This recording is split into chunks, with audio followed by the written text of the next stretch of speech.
এসআইআরকে কেন্দ্র করে বাংলার রাজ্য রাজনীতি ক্রমশ উত্তপ্ত হচ্ছে। মঙ্গলবার এসআইআর ঘোষণার পর থেকেই বাংলায় শুরু এসআইআর এর দ্বিতীয় পর্যায়ে, মানে যারা এ রাজ্যের ভোটার নয়, অবৈধভাবে ভুয়ো ভোটার কার্ড বানিয়ে ভোটার লিস্টে নাম তুলে নিয়েছে, এসআইআর লাগু হবার পর তাদের নাম বাদ যাবে।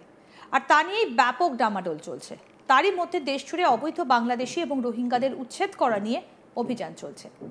সীমান্ত দিয়ে যাতে কোনো অনুপ্রবেশকারী ঢুকতে না পারে তার জন্য বাড়ানো হয়েছে নিরাপত্তা।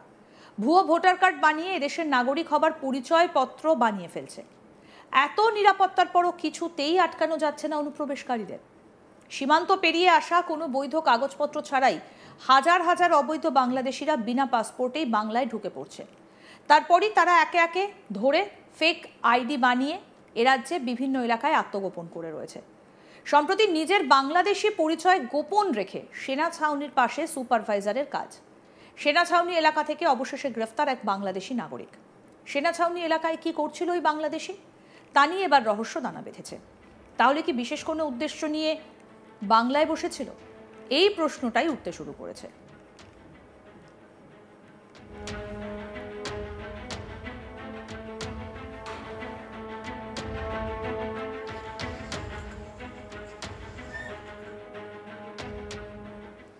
বাগডোগরার ব্যাংডবি সেনা ছাউনি এলাকা থেকে অবশেষে গ্রেপ্তার এক বাংলাদেশি নাগরিক। জানা গিয়েছে ৩-৪ দিন ধরে ওই এলাকায় সেনার গতিবিধি দেখে চলছিল ওই বাংলাদেশি ব্যক্তি।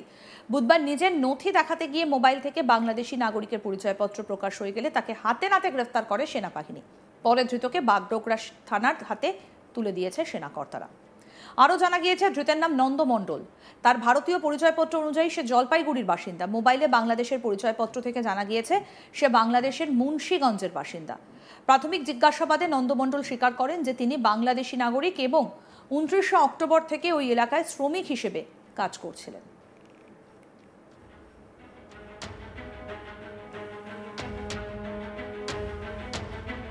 আমাদের প্রতিনিধি উৎপল পোদ্দার কি প্রতিবেদন তুলে ধরেছেন, দেখবো এবার।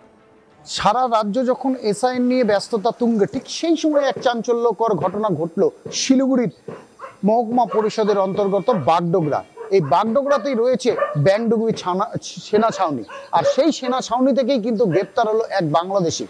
জানা গিয়েছে যে সে গতকাল রাতে যখন সেই সেনা ছাউনির পাশে যে নির্মীয়মান ভবন, সেই ভবনে ঢোকার চেষ্টা করছিল, সেই সময় কিন্তু সেনাবাহিনীর যারা কর্মরত ছিলেন তাদের সন্দেহ এবং তার কাছ থেকে তার বৈধ কাগজপত্র দেখতে চান। সে মোবাইলে যখন তার কাগজপত্র দেখাচ্ছিল, সেই সময় বাংলাদেশের একটি পরিচয়পত্র সেই মোবাইল থেকে বেরিয়ে আসে এবং সে তখন তাকে আটক করে সেনাবাহিনীর কর্মীরা এবং তাকে জেরা করে জানতে পারে যে সে কয়েকদিন আগেই, অর্থাৎ 29 তারিখ, গত মাসের 29 তারিখ সে অবৈধভাবে ভারতে প্রবেশ করে এবং তারপরে সে এক কর্ম জুগিয়ে নেয় এই সেনা ছাউনির ঘটনায়। আমি একটু পিছন দিকে যাব। গত 10ই মে এই বছরই এক বাংলাদেশিকে গ্রেপ্তার করেছিল সেনাবাহিনীর জওয়ানরা। সে ছিলেন বাংলাদেশের গোয়েন্দা বিভাগের প্রাক্তন কর্মী এবং তারপরেই কিন্তু সেই কর্মী গ্রেপ্তার হওয়ার পরেই কিন্তু সেনা ছাউনি এলাকা এবং তার আশপাশের এলাকাতে নিরাপত্তা ব্যবস্থাকে কঠোর করা হয় এবং তারপরে এই ঘটনার কিন্তু সামনে আসায়, অর্থাৎ যে এই বাংলাদেশি গ্রেপ্তার হয় কিন্তু চাঞ্চল্য ছড়িয়েছে এর এলাকায়।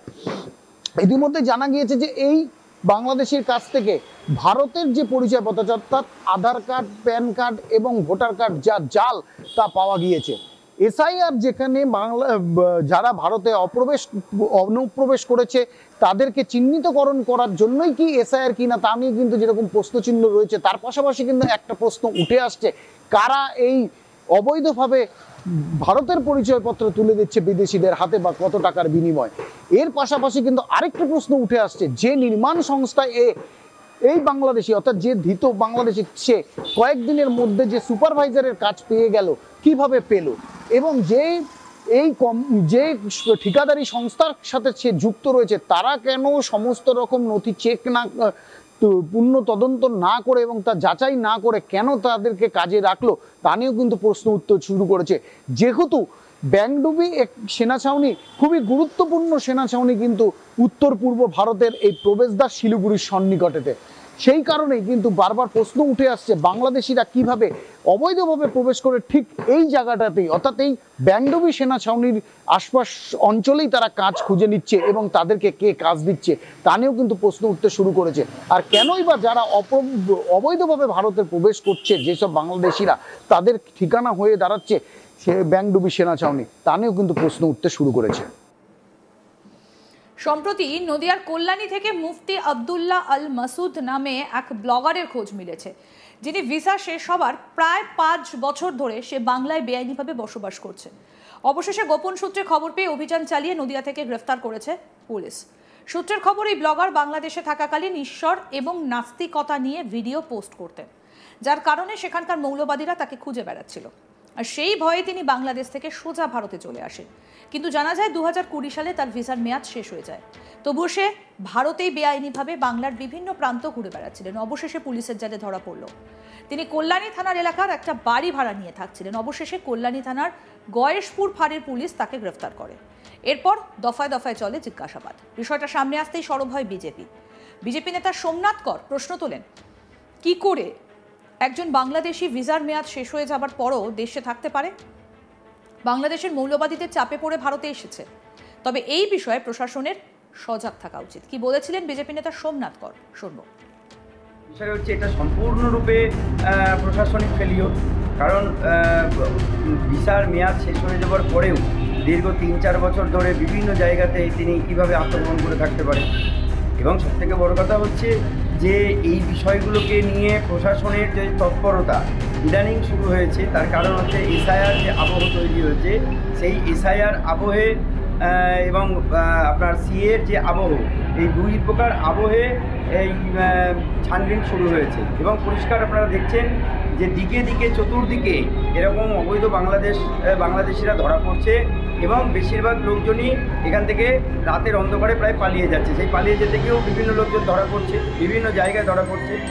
এখন ব্যাপার হলো যে এই যে ব্লগার যে আব্দুল হাফিজ সম্ভবত এরকম কি নাম, তো ইনি বাংলাদেশে মূলত ধর্মীয় উৎপীড়নের কারণেই সেখানে থেকে পালিয়েই ভারতবর্ষে এসছে বলে আমি জেনেছি। তার কারণ সেখানে তিনি মৌলবাদীদের বিরুদ্ধে বা মৌলবাদী যে মুসলিম আছে তাদের বিরুদ্ধে তিনি কলম চালাতেন এবং সেখান থেকে তিনি ভারতবর্ষে ঢুকেছেন এবং ভারতবর্ষে ঢুকে এর পরবর্তীতে তিনি আর পাসপোর্টটা রিনিউ করাননি এবং পাসপোর্ট রিনিউ না করানোর ফলে তিনি অবৈধভাবে এই ভারতবর্ষে থেকে গেছেন।